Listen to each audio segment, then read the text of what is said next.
Yeah, Oscar from 9-2. That incident in Marlpit Road. Show me dealing. Received.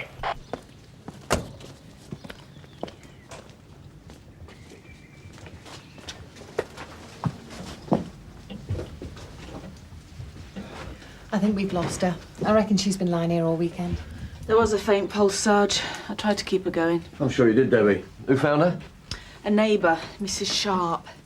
She noticed the curtains hadn't been drawn all weekend and came round to have a look. She'll be going to St. Hugh's. Right, Pam, will you go with her? Give us the keys. Sarge? So what's the problem, Deb? Doesn't seem right, Sarge. The paramedics think her injuries are consistent with falling down the stairs. Suspected broken hip, arm and cheekbone. That certainly looks that way. That's what I thought. So have a look at all this. That's some nice stuff. And lots of it, Sarge. Now take a look through here.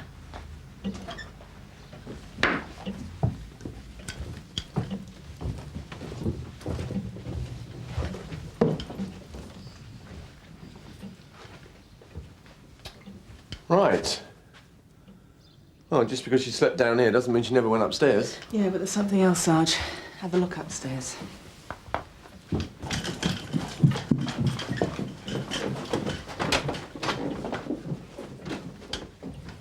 Let's see. It's a bit different, isn't it? Certainly is. So where's the furniture?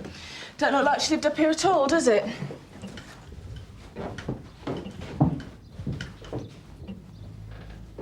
No. That's because she didn't. According to Mrs. Sharp, Miss Staddon had chronic arthritis in the feet and couldn't climb stairs. Take over, I'll get the toilet. So, if she couldn't get upstairs, then how on earth did she fall down the stairs and kill herself? Morning. Oh. Right, well, we've got a sad death on Marlpit Road. Certified at the hospital, possible suspicious circumstances. Yeah, that'd be mine, Polly. The DI's at court. Sergeant Crowe, I'd also like you to let the reporting officer see the investigation through. Oh, yeah? Yeah, it's Debbie Keane. She's supposed to be allowed as part of her probation.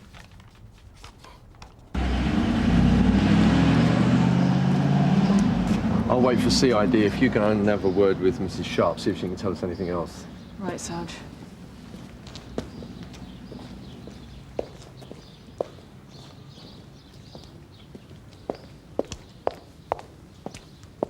What's happened? And you are? Mrs. Farmer, I'm Miss Staddon's home help. What's going on? I'm afraid Miss Staddon has been found dead. But what happened? Well, we're not too sure at the moment. Perhaps you could help us. Would you answer a few questions? Suppose so. Well, first, I'd like to know when you were last in the house. And whether Miss Staddon ever went upstairs.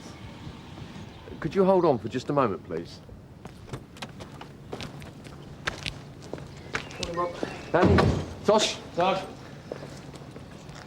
The body's just gone off to St. Hugh's in the ambulance. Yeah. Apparently there was a faint pulse when Debbie first checked her. The home help's turned up, so we should be able to get a bit from her. Where is she? Oh, she's gone. Thanks, Mrs. Sharp. That's really helpful.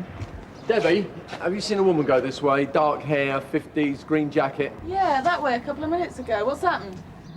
Oh, Miss Staddon's home help done a bunk. I'll tell you about it later. Sarge! There's something a bit odd, Sarge. Mrs. Sharp said that the upstairs of Miss Staddon's house was as full of furniture as the downstairs. Really? She had some lovely things. One piece especially, an old desk with beautiful carved legs in one of the bedrooms. When were you last in the house? Before today? A fortnight ago. I take her library books round every fortnight. Yeah, thank you, Mrs. Sharp. I'll leave you with it then, Debbie. I really must find this woman.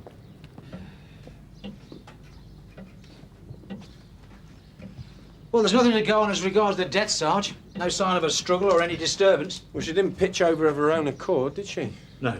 Find home help? Afraid not. She seems to have vanished. Well, why did she take off? I don't know. I just wanted to ask her a few questions about the lack of furniture upstairs.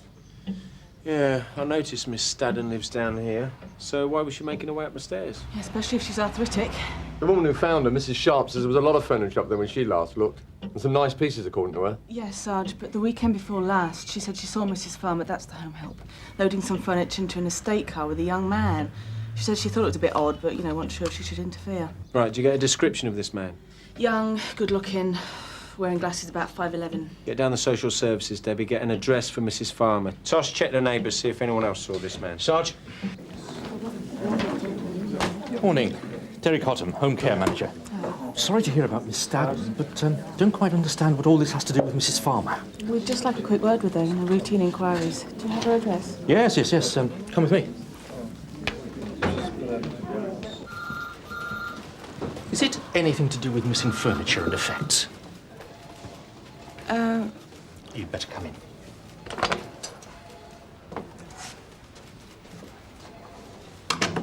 Things were found to be missing before, you see, when one of Mrs. Farmer's clients died. A relation complained about it. Were the police informed? It didn't seem necessary at the time. The effects turned up at Blackham's auctioneers. Mrs. Farmer said the deceased asked her to get them valued for her, so there was nothing we could prove. Well, there certainly was an awful lot of stuff missing from Miss Staddon's house. Oh? There is another thing. We did caution Mrs. Farmer over another matter. Go on. It's no big deal. She was recommending the services of a chiropodist to her clients. What's wrong with that? Well, it's against the council guidelines. We have our own approved register.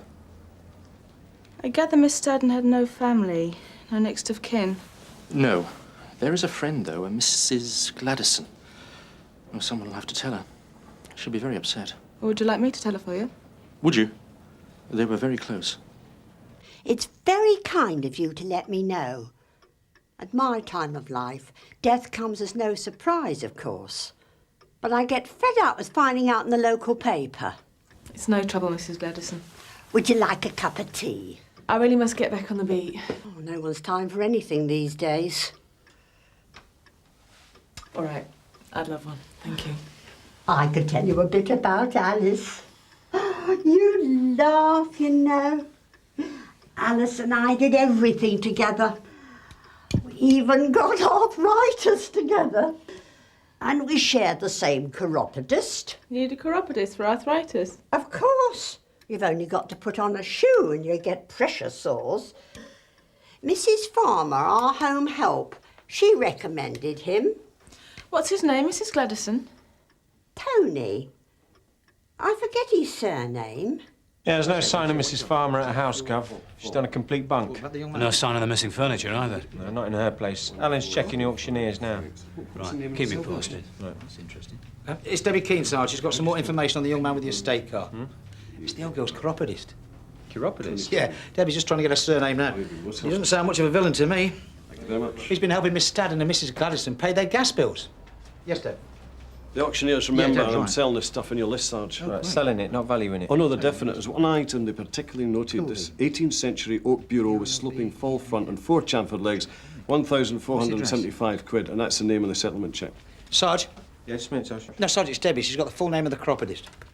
It's, Tony Pilbeam of Canley Chiropody Surgery in Brookvale Road. She's on her way there now. Bingo. I think he's getting some returns on those gas bills he's paying.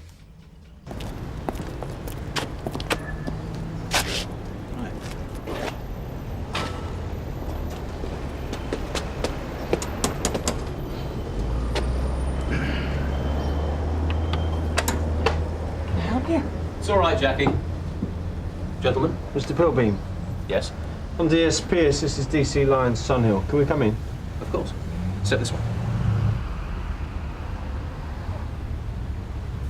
What exactly is this about? I do have a client in 5 minutes, so... Yeah, we won't keep you a moment, Mr. Pilbeam.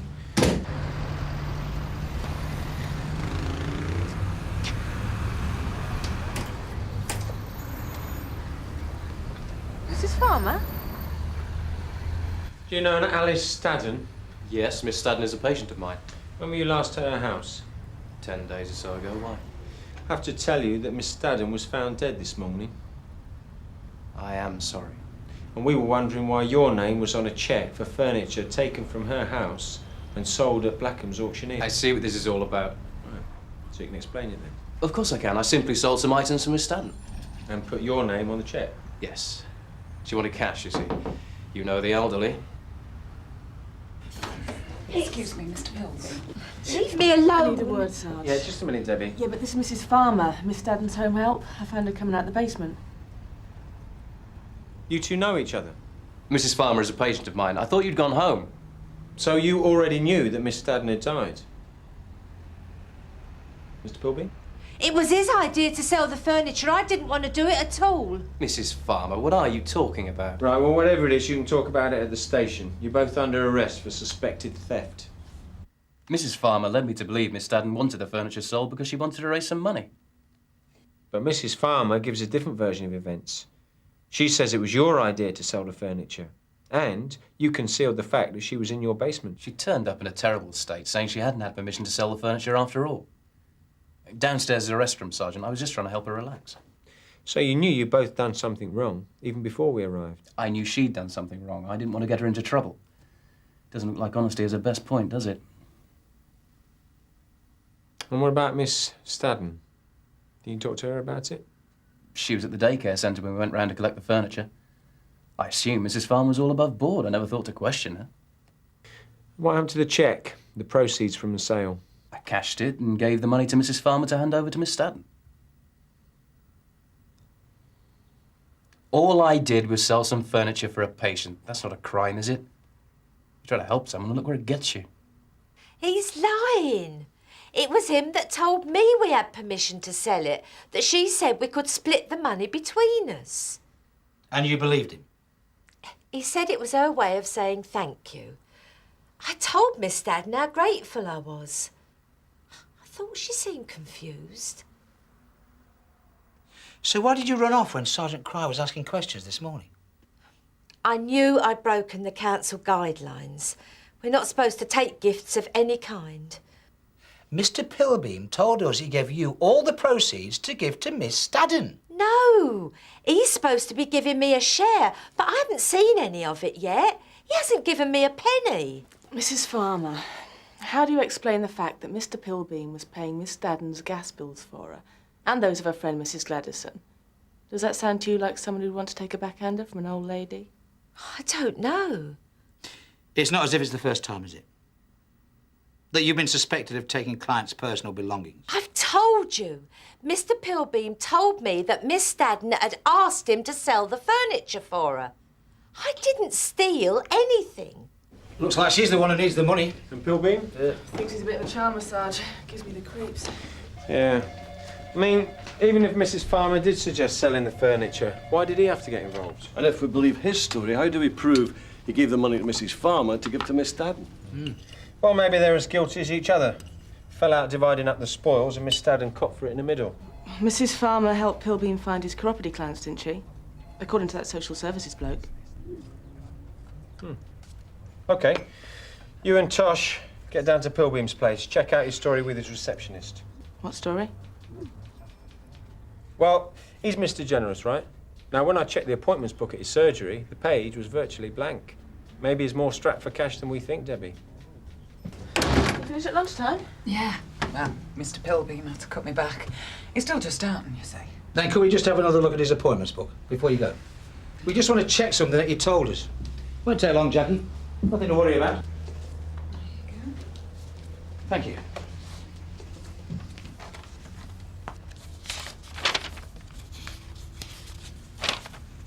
Well, he's not exactly rushed off his feet, is he? I'm not always here to take the reservation. He might take some himself and not note them. But then he might not. So where does he find his patients? It's tricky. Most of the elderly use state-registered chiropodists because they can get them on the NHS.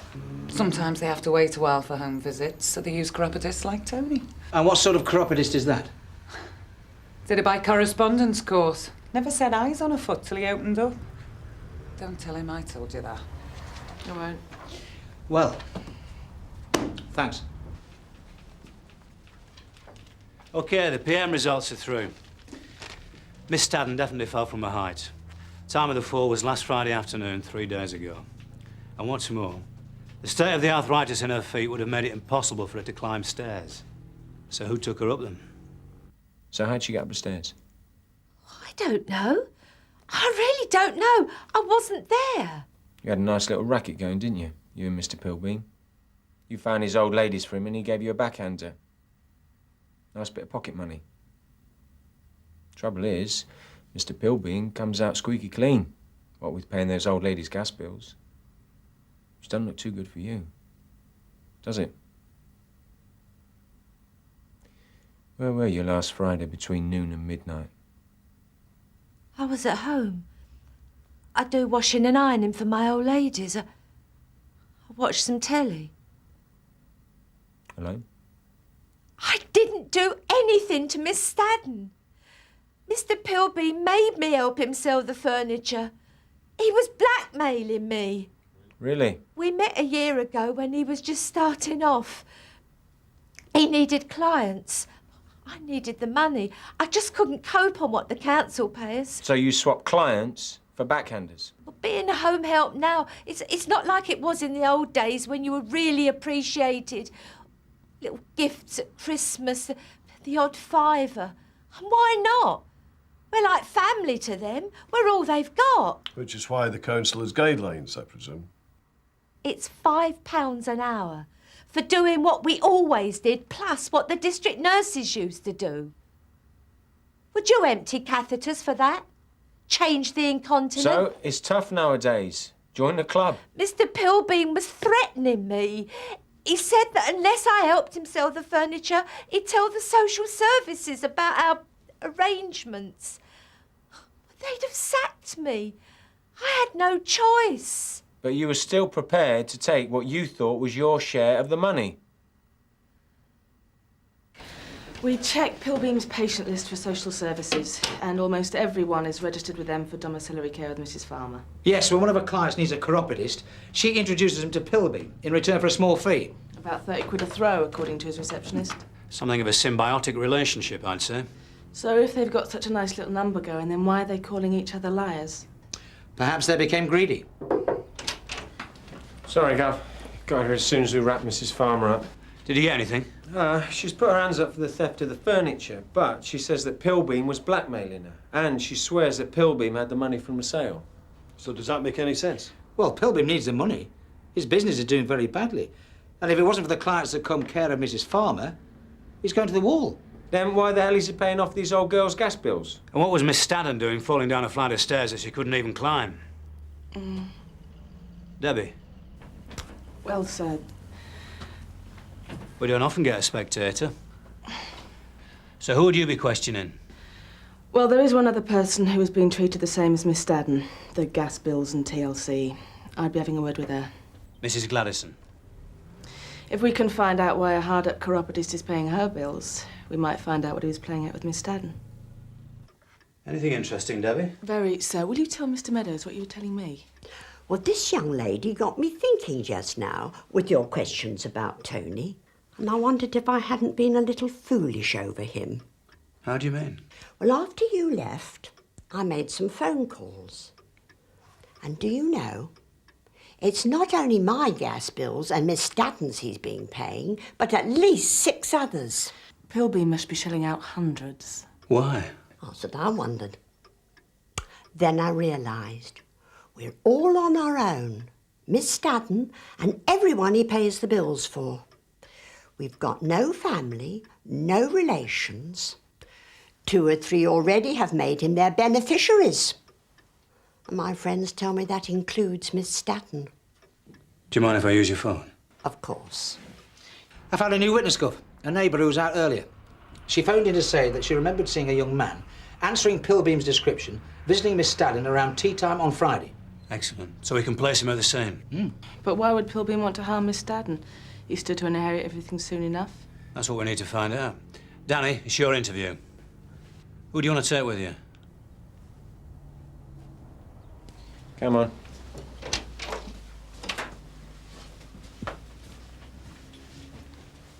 The only reason I'd want to tell you anything is because you got it all wrong. We just want to know what you were doing at Miss Stadden's last Friday afternoon. Tape's rolling. There's no one here to twist your words. Just tell us how it was. All right? It was an accident. That's all you can charge me with. So go on. I changed her dressings. We'd had a cup of tea. While I washed up, she must have started crawling up the stairs. I came out. There she was, halfway up. She couldn't get up the stairs, Tony. Try again. I'm telling you the truth. She was crawling on her hands and knees up the stairs. She was crawling up to check the stupid woman. Yeah, to check what you had stolen from her. It would have been mine anyway. I just needed cash. So what happened? She got suspicious. She said one of her neighbours, Mrs. Sharp, had asked her if she was moving out. She'd obviously seen Mrs. Farmer and I moving the furniture. Miss Stadden was crawling up to see what we'd taken. She had to go and ruin everything. Before you say any more. I did nothing wrong. I tried to stop her. I went up to her, told her she was being stupid, and tried to help her back down the stairs. But she struggled. Insisted on seeing her pictures, her antiques. So what did you do? Well, I tried to carry her back down the stairs, grabbed her wrists, but she fought me. I lost my footing and I dropped her. You dropped her? Yeah. She struggled. It was an accident. You manhandled an 80-year-old woman down the stairs and you think it was an accident? I said she struggled. Miss Staddon died as a result of your actions? Yeah. When I found Miss Staddon this morning, she still had a faint pulse. She took 3 days to die. It was just bad luck, wasn't it? Bad luck you didn't call an ambulance. I couldn't. No. You couldn't, could you? She might have survived and you might have been caught. Instead, you left her to die, leaving you with a nice fat cheque and the proceeds of her will. If that's what you want to think.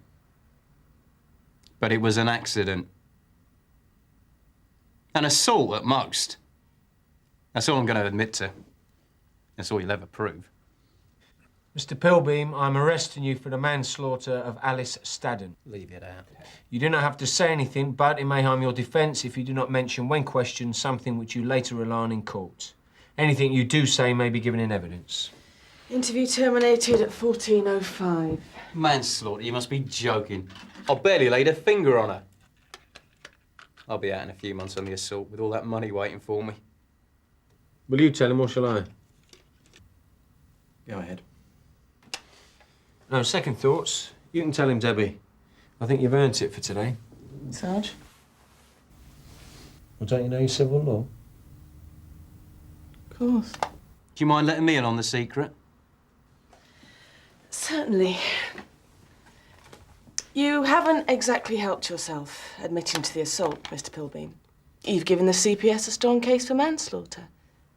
And if you get convicted of manslaughter, you won't get a penny from Miss Staddon's will. Is this true? Once there's a criminal conviction, it's not possible to profit from the proceeds. I do believe we finally wiped the smile off your face, Mr. Pilbeam. I'll get you a copy of this. Happy listening.